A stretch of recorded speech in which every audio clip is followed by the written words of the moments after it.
This is a scene of an old couple visiting their daughter in prison during her sentence.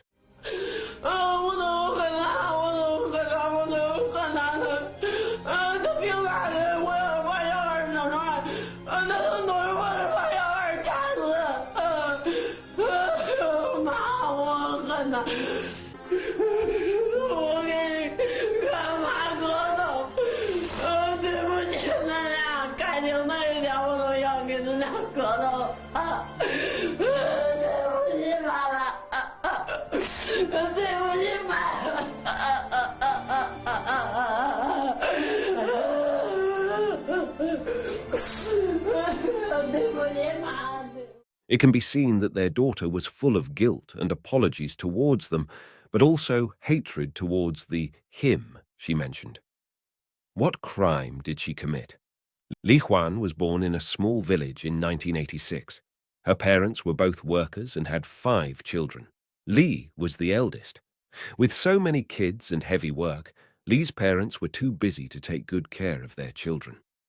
Li dropped out of grade school and took care of her younger siblings at home. This situation made Li take on some family responsibilities at an early age, which also made her more mature than her peers. At the age of 17, Li met her first love, Liu Shuangfa. Liu's care and tenderness gave her the warmth she had always longed for. However, Liu's family was even poorer than Li's, and Liu was not a hard-working person. Li's parents were worried that Li would live rough if she married him in the future, so they were not too supportive of their relationship. However, Li didn't care and insisted on being together with Liu.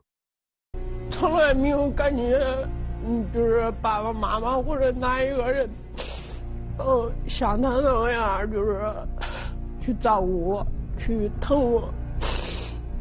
Soon after, the two got married and lived a plain but happy life after marriage. However, as time passed, Li gradually became concerned. She wanted to have a child, but had never been able to conceive. Although her husband and parents-in-law didn't put any pressure on her, their tolerance and understanding made her feel even more guilty.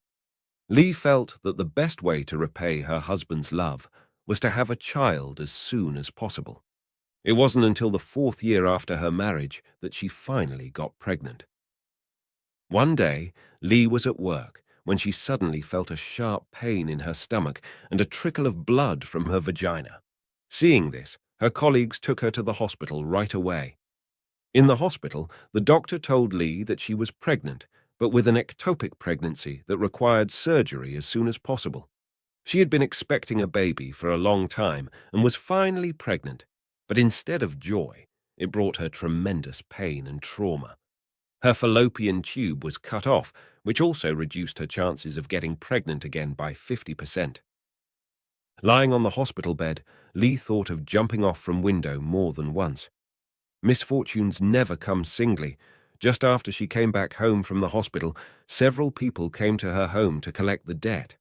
It turned out that during the few days of her hospitalization, her husband gambled and owed 20,000 yuan in gambling debts, about $3,000. Li, who was very weak after the surgery, was both angry and helpless. She could only tell the debt collectors that she would go to the bank early tomorrow morning to get the money and repay them. So those people waited outside her home and said they wouldn't leave until they got money. After closing the door, Liu tearfully confessed and apologized for his mistakes. Li, who suffered one blow after another, was physically and mentally exhausted. She hoped that the next day would come soon so that she could withdraw the money and pay off the creditors. However, as the dawn was approaching, Liu hesitantly revealed the truth. He said that there was no money in their bank account anymore because he had lost all their savings in gambling.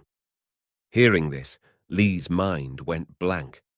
In the few years since they got married, she and her husband had worked very hard for every penny to save some money. In just a few days, he had lost it all? Now that the debt collectors were downstairs waiting for them, how was she supposed to deal with it?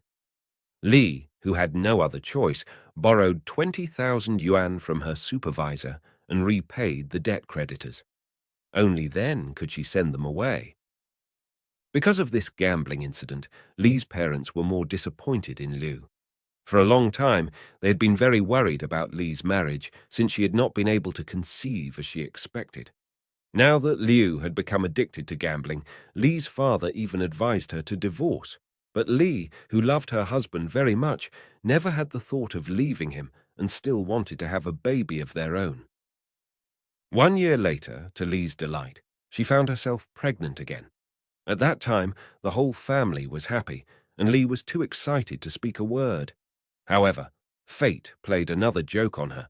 She miscarried when she was 40 days pregnant. During the period of recuperation at home, Lee cried every day. She couldn't help but feel that fate was unfair. 结婚之后都是一家三口有自己的孩子，我没有，我就想从楼上跳下去，我不要活。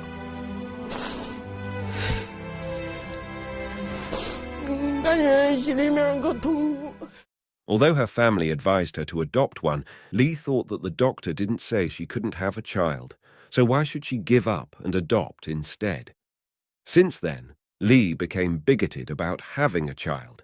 She believed that only having their own child could make a complete family, and the persuasion of her family couldn't shake her stubborn idea. In the 11th year after marriage, Lee, who was still not pregnant, couldn't wait anymore and decided to try IVF. The cost of one round of IVF was 50,000 yuan, but her husband and she didn't have enough savings. They had to borrow money from their parents to make up the cost. Except for the high price, the whole process was not an easy thing to do. Lee went to the hospital to get 2 injections every day and draw blood every other day. In those days, her both arms were full of needle marks. Lee went through a lot of pain. Unfortunately, the first round transfer failed. But at a time when Lee needed comfort most, her husband didn't come home all night. Since Lee went to the hospital every day and put all her heart on the IVF thing in those days, she didn't notice that Liu often came home very late, using work as an excuse. However, at Lee's most vulnerable after failing to conceive, her husband didn't come home all night, which made her suddenly realize his abnormality. When Liu came home in the morning, Lee asked him where he had been all night. Liu said he had gone gambling. Upon hearing this, Lee almost fainted. She couldn't believe that Liu gambled again. Inevitably, the two had a big fight. During the fight, what Lee didn't expect was that Liu said he wanted a divorce. The word divorce made her shudder.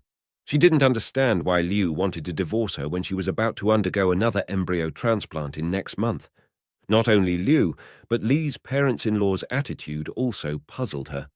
They thought Liu couldn't quit gambling, didn't care about the family, and Lee deserved better and should left him.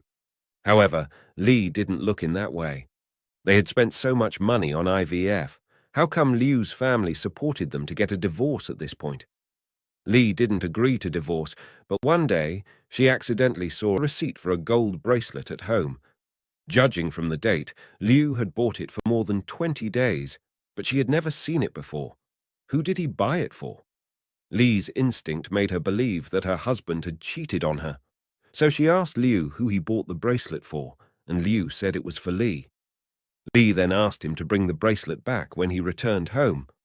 Unexpectedly, Liu did bring a gold bracelet back the next day, but Lee still didn't believe his explanation and angrily threw away the bracelet. Her pestering made Liu extremely impatient. Facing Lee's questioning, Liu remained silent. His reaction already gave Lee the answer. 我从17岁都认识你，为了10几年的感情，我都不相信，都抵不上你这类几个月的一个人。